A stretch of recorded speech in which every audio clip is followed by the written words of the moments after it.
Kovací linka je určena pro výrobu výkovků klikových hřídelí zápustkovým kováním za tepla s jejich následným ostřižením. Technologický postup spočívá v ohřátí polotovaru na kovací teplotu v indukčním ohřevu, zhotovení výkovku na kovacím lisu LZK 3500 a ostřižení výkovku na ostřihovacím lisu LDO 500A.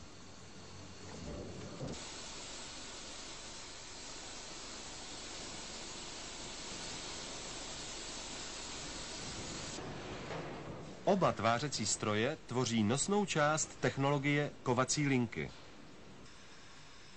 Do vibračních zásobníků indukčního ohřevu jsou přířezy vysypávány pomocí výklopníku palet, které jsou ovládány obsluhou na panelu indukčního ohřevu. Výchozím materiálem jsou přířezy průměru 82 mm a délky 410 mm o hmotnosti 17 kg.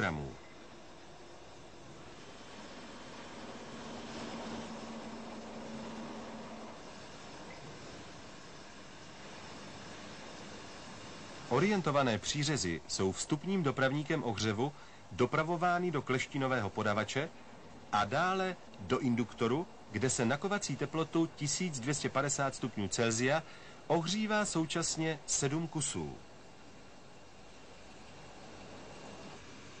Z induktorů jsou ohřáté polotovary střídavě v taktu 33 sekund vytahovány na třídící zařízení, které je součástí indukčního ohřevu.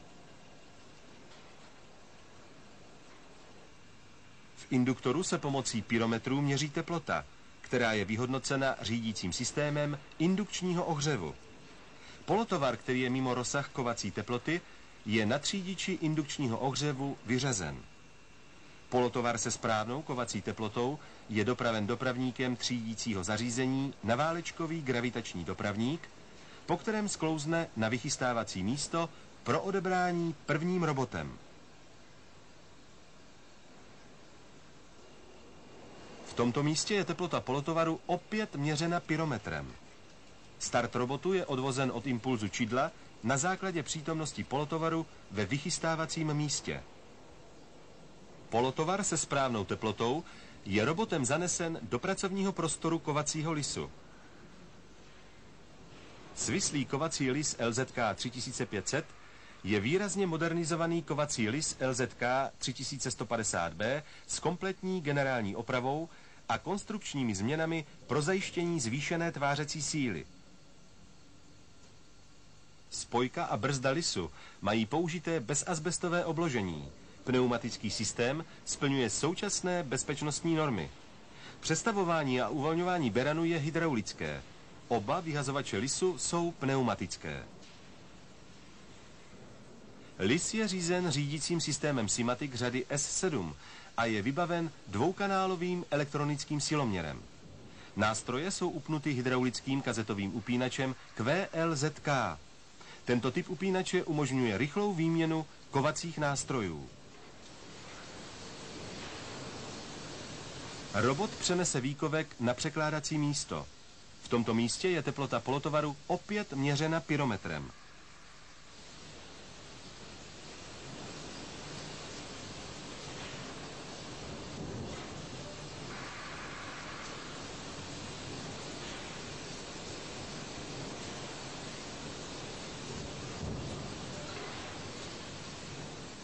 Jakmile opustí robot pracovní prostor kovacího lisu, je do tohoto prostoru zasunuta hlava automatického mazání a ofukování zápustek.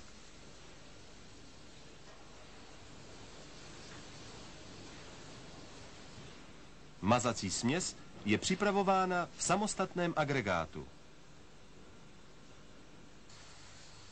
Start robotu před ostřihovacím lisem je odvozen od impulzu čidla na základě přítomnosti výkovku na překládacím místě.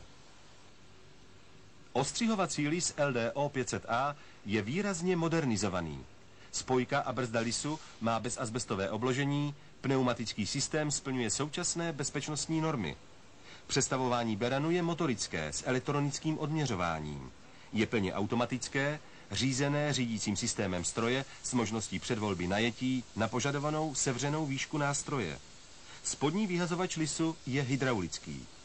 Lis je řízen řídícím systémem SIMATIC řady S7 a je vybaven dvoukanálovým elektronickým siloměrem.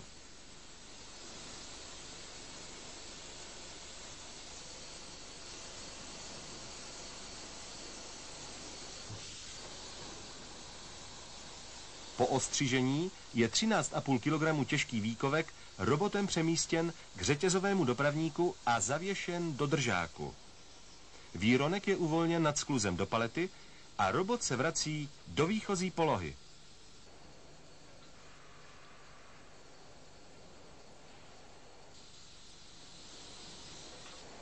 Aby bylo možné výkovky bezprostředně po poslední operaci zkontrolovat, je dán pokyn řídícímu systému.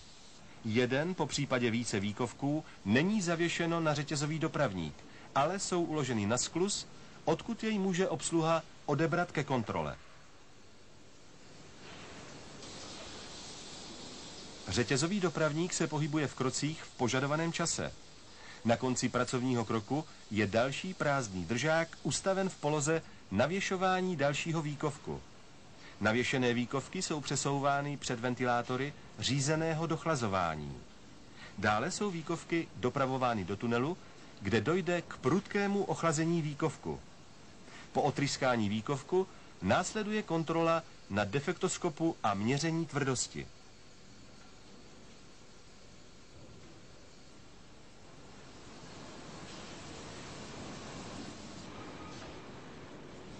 Linka je obsluhována z řídícího pracoviště umístěném ve velínu.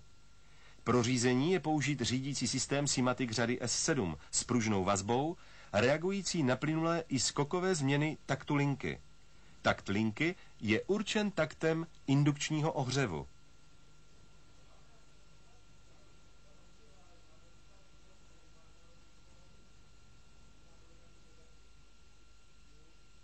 Celý technologický proces je zobrazen na monitoru počítače pomocí vizualizačního prostředí. Zde jsou zobrazovány stavy a nastavení parametrů jednotlivých zařízení linky a robotů, důležité technologické údaje, informace o stavech jednotlivých důležitých mechanismů. Odtud jsou rovněž zadávány hodnoty teplot pro kontrolní místa technologického procesu v lince a pro regulaci řízeného dochlazování výkovků. Důležité technologické údaje jsou zapisovány do protokolu výrobní dávky a to pro každý výkovek. Po komunikační lince jsou z jednotlivých zařízení předávány informace o poruchách uzlů jednotlivých zařízení pro rychlou orientaci a určení místa závady. Tyto údaje jsou rovněž zaznamenány do protokolu.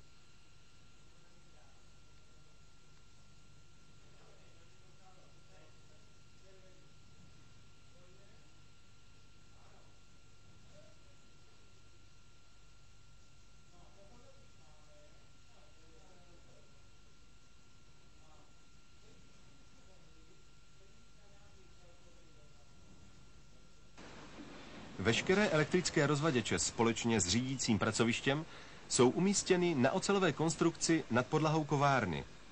Toto uspořádání řeší prostorové požadavky na zastavěnou plochu kovárny a usnadňuje přístup k elektrickým zařízením při hledání závad.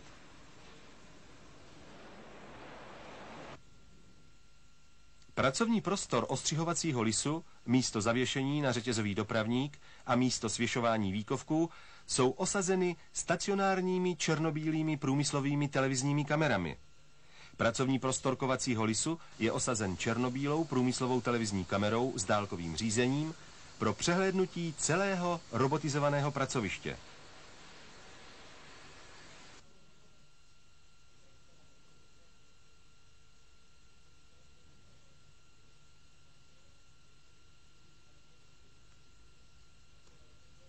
Ve velínu linky jsou umístěny dva černobílé monitory průmyslové televize. Jeden monitor je napojený přes kvadrátor, obraz rozdělen na 4 obrazy záběru jednotlivých kamer.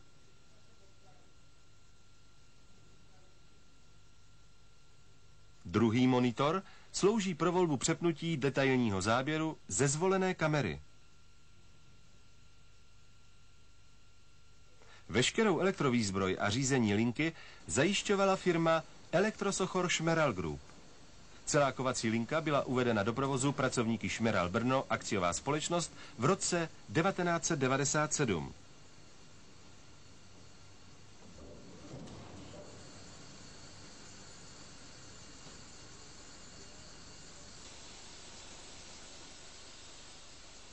výrazně přispěla ke zvýšení produktivity a kvality klikových hřídelí osobních automobilů vyráběných ve Škodě Auto Mladá Boleslav. Využívání moderních technologií umožňuje zvýšit dosavadní technologicko-ekonomickou úroveň výroby v oboru tváření.